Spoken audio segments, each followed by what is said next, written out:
এই কৃষ্ণ বন্ধুরা, সামনেই আসতে চলেছে মহালয়া। আর এই মহালয়ার দিন সন্ধ্যাবেলায় পারলে গোপনে পুড়িয়ে ফেলুন এই একটি জিনিস। আর এর সাথে সাথে আপনার বাস্তু দোষ তো দূর হবেই, এবং তার পাশাপাশি আপনার দুর্ভাগ্য পুড়ে ছাই হয়ে যাবে, এবং ঘরে আসবে আপনার সুখ, শান্তি, সমৃদ্ধি এবং অর্থ আসবে ঝড়ের মতন। বন্ধুরা, আর কয়েকদিন পর বৎসরের অন্যতম গুরুত্বপূর্ণ অমাবস্যা, যাকে আমরা আশ্বিন মাসের অমাবস্যা বলে থাকি এবং যেটিকে আমরা মহালয়া মনে জানি। আর মহালয়ার মানেই হচ্ছে দেবী পক্ষের সূচনাকাল এবং পিতৃপক্ষের অবসান।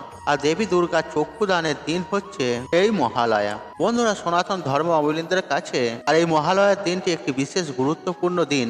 আর এই বিশেষ দিনে মাতৃপক্ষের আরাধনা তো অবশ্যই করা উচিত, আর দেবী দুর্গার নাম নিয়ে দিনটি শুরু করা উচিত। এবং তার সাথে সাথে আপনি যদি মা দুর্গার কৃপাদৃষ্টি পান এবং প্রাপ্তি করতে চান, তাহলে আপনি এই উপায়টি অবশ্যই করুন। আর এর ফলে আপনার পরিবারে বাস্তু দোষ দূর হবে এবং পরিবার থেকে সমস্ত রকমের রোগ ব্যাধি, জ্বালা যন্ত্রণা সবকিছু দূরীভূত হবে এবং অর্থ প্রাপ্তির যোগ্য সৃষ্টি হবে।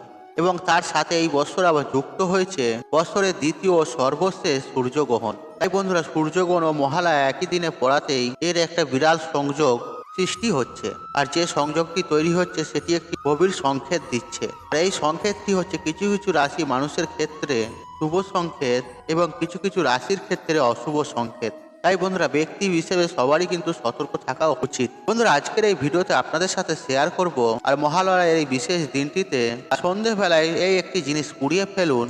ঘরের সমস্ত বাস্তু দোষ তো দূর হবেই এবং তার সাথে সাথে ঘর থেকে সমস্ত নেতিবাচক শক্তি দূর হবে। আর যার ফলে পরিবারের প্রত্যেকেরই শরীর স্বাস্থ্য ভালো থাকবে এবং অর্থ আগমনের নতুন নতুন রাস্তাও খুলে যাবে।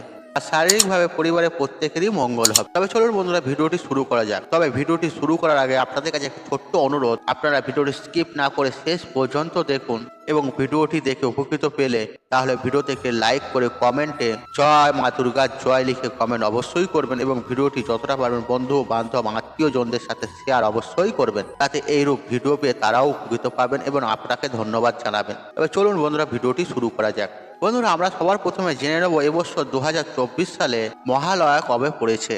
আর মহালয়া পড়েছে বাংলার 15ই আশ্বিন 1431, ইংরাজি 2রা অক্টোবর 2024 বুধবার দিন।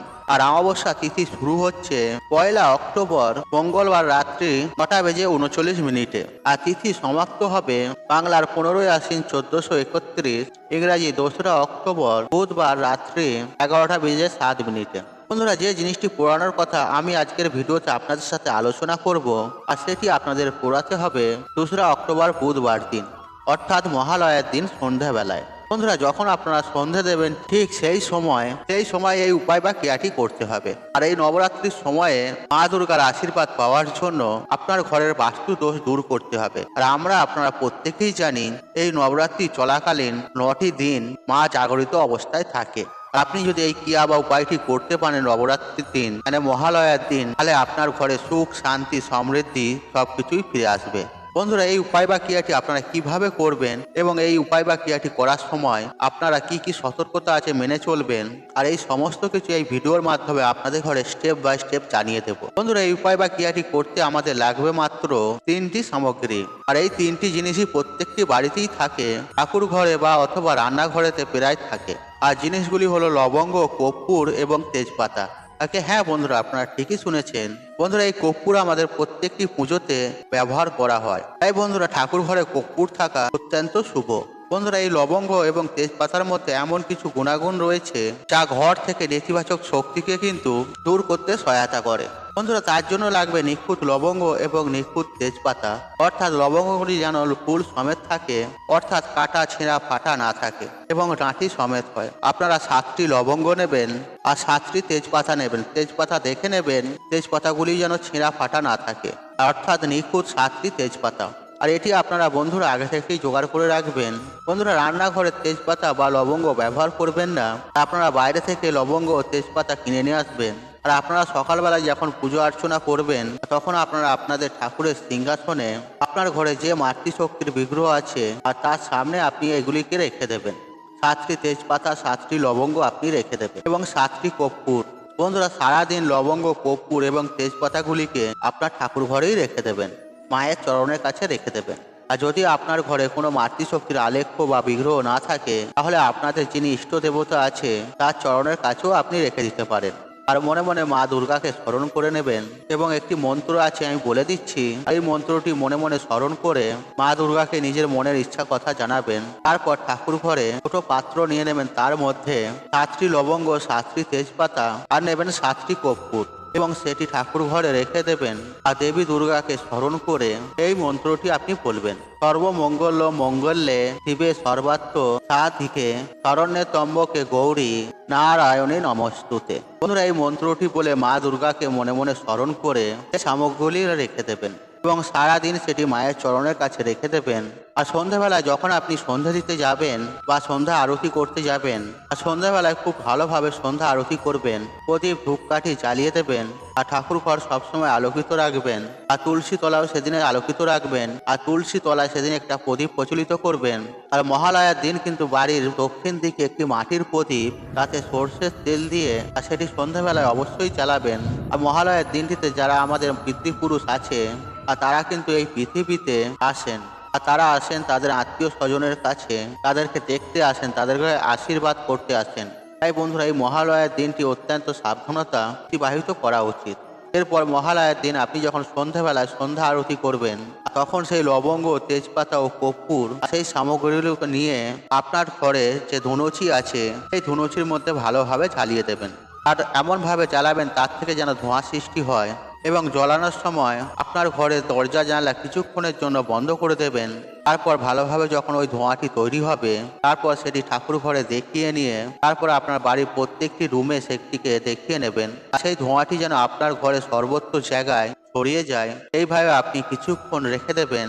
আর কিছুক্ষণ থাকার পর তারপর আপনার সমস্ত দরজা জানলা খুলে দেবেন। কিন্তু বন্ধুরা, প্রথমেই খুলবেন আপনার ঘরের মুখ্য দরজা, তারপর আপনার ঘরের বাকি জানলা দরজাগুলো সব খুলবেন। বন্ধুরা, এটি যদি আপনি মহালয়ার দিন সঠিকভাবে করতে পারেন, তাহলে আপনার ঘরে কোনো বাস্তুদোষ থেকে থাকে যার ফলে আপনার পরিবারে উন্নতি বা সৌভাগ্যের পথে বাধা সৃষ্টি হচ্ছে এবং পরিবার থেকে রোগ জ্বালা যন্ত্রণা যাচ্ছে না, তাহলে ঘরের সমস্ত বাস্তুদোষ ঠিক হয়ে যাবে এবং প্রচুর অর্থপ্রাপ্তির যোগও সৃষ্টি হবে। বন্ধুরা, যে বাড়িতে বাস্তুদোষ থাকে না সেই বাড়িতে পরিবারের সদস্যদের হঠাৎ করে কোনো আপদ বিপদ আসে না এবং কি দেখবেন পরিবারের সদস্যদের মধ্যে প্রেম ভালোবাসা থাকে। আর সেই পরিবারে কখনো ঝগড়া, অশান্তি, কলহ হয় না। মনোমালিন্য বা রাগারাগি প্রত্যেক বাড়িতেই থাকে, তবে কোনো কোনো সময় এমন হয় বা কোনো কারণ ছাড়াই পরিবারের সদস্যদের মধ্যে একে অপরের প্রতি বিরক্তিভাব, অর্থাৎ বাইরে খুব ভালো ফুরফুরে মেজাজে থাকেন, ঘরে ঢোকার পথেতেই বিরক্তি আসে। তাছাড়াও দেখবেন বন্ধুরা, নিত্যদিন কোনো না কোনো কারণে ঝগড়া, অশান্তি লেগেই থাকে, এমনকি বাড়িতে থাকা অসহ্যকর হয়ে ওঠে। তাহলে তখন আপনি বুঝবেন নিশ্চয়ই আপনার বাড়িতে কোনো বাস্তু দোষ রয়েছে আর প্রচুর পরিমাণে নেতিবাচক শক্তি বৃদ্ধি পেয়েছে, এই কারণে এরকম পরিবেশের সৃষ্টি হচ্ছে। অনেক সময় বাইরের কুনজরের ফলেও এরকম পরিবেশের সৃষ্টি হয়। বন্ধুরা, নবরাত্রির সময়টিতে আর মা দুর্গা আসেন মর্তধামে, তিনি আসেন আমাদের মঙ্গলের জন্য, আমাদের আশীর্বাদ করার জন্য। তাই বন্ধুরা, এই সময়টিতে খুব ভালোভাবে কাজে লাগান, যাতে মা দুর্গার আশীর্বাদ আপনাদের সবার সাথে থাকে এবং সহায় থাকে। আর এই 9 দিন আপনি যতই কাজ করুন না কেন, আর মনে মনে সর্বদাই আপনি মা দুর্গাকে স্মরণ করবেন। বন্ধুরা, এবার আপনাদের ঘরে জানিয়ে দিই, আপনারা যখন এই উপায়টি করবেন আপনাদের ঘরে কি বিধিনিষেধ আছে সেগুলি মেনে চলতে হবে। বন্ধুরা, যে কোনো উপায় বা টোটকা করার জন্য শুদ্ধতা সব থেকে জরুরি। তাই বন্ধুরা, শুদ্ধ মনে শুদ্ধ বস্ত্রে এই উপায় বা ক্রিয়াটি আপনি করবেন। আর বন্ধুরা, এই মহালয়ার এই দিনটিতে কিন্তু কোনোভাবে আমিষ জাতীয় খাবেন না এবং আপনার গৃহে কখনোই আনবেন না। বন্ধুরা, এক তো এই দিন পিতৃপুরুষদের সন্তুষ্ট করে তাদের কাছ থেকে আশীর্বাদ নেওয়ার দিন, আর এই দিন হচ্ছে দেবী দুর্গার চক্ষু দানের দিন। তাহলে বুঝতেই পারছেন বন্ধুরা, এই দিনটির মাহাত্ম্য ও গুরুত্ব কতখানি। বন্ধুরা, পিতৃপুরুষদের আশীর্বাদ থেকেও যদি আমরা বঞ্চিত হই, তাহলে কিন্তু কোনো কাজে উন্নতি করা যায় না, সেক্ষেত্রেও সৌভাগ্য, অর্থ আসার পথও বন্ধ হয়ে যায়। তাই বন্ধুরা, দেবী দুর্গার আশীর্বাদ পাওয়ার সাথে সাথে আর পিতৃপুরুষদের হাতও যেন আমাদের মাথার ওপর থাকে, আর সেই বিষয়টি খেয়াল রাখা আমাদের একান্তই অত্যন্ত জরুরি। তাই বন্ধুরা, এমন কোনো কাজ এই দিন আপনারা করবেন না আর পিতৃপুরুষরা আমাদের ওপর রাগান্বিত হয়ে যায়। বন্ধুরা, এই দিন সকালবেলায় স্নান সেরে জলের সাথে কাঁচা দুধ এবং কালো তিল সহযোগে পিতৃপুরুষদের উদ্দেশ্যে নিবেদন করতে কিন্তু ভুলবেন না। আর বন্ধুরা, এই দিন বাড়িতে কেউ এলে তাকে কোনোদিন খালি হাতে ফিরিয়ে দেবেন না। আপনার ঘরেতে যদি কোনো অসহায় দরিদ্রতা ব্রাহ্মণ আসে, তাকে আপনি কিছু না কিছু দান করবেন। আর এই দিন কোনো পশু বাহুকে আঘাতও করবেন না। রাজু ঘরেও কিছু না কিছু খেতে দেবেন, কোনো কুকুরকে খেতে দেবেন বা গোমাতাকে খেতে দেবেন বা পশু পাখিকে খেতে দেবেন। দেখবেন আপনার পিতৃপুরুষদের আশীর্বাদ সদা সর্বদাই আপনাদের ওপরে থাকবে এবং তার সাথে সাথে মা দুর্গারও আশীর্বাদ আপনাদের ওপরে থাকবে। বন্ধুরা, আশা করছি এই ভিডিওটি আপনাদের ভালো লাগে, তাহলে ভিডিওতে একটি লাইক করুন, একটু কমেন্ট করুন, শেয়ার করুন এবং বন্ধু বান্ধব আত্মীয়জনদের সাথে শেয়ার অবশ্যই করুন। মনে রাখবেন, আপনার একটি শেয়ার অনেক মানুষকে উপকৃত করে তুলতে পারে। আপনি যদি আমার চ্যানেল নতুন হয়ে থাকেন তাহলে চ্যানেলটি সাবস্ক্রাইব করুন, পাশে থাকার অন রাখুন, কারণ নিত্য নতুন ভিডিও সবার আগে দেখার জন্য। ঈশ্বর আপনার মঙ্গল করুক, আপনি সুস্থ থাকুন, নিরোগ থাকুন, আপনার দিন মঙ্গলময়। হরে কৃষ্ণ কৃষ্ণ কৃষ্ণ হরে হরে।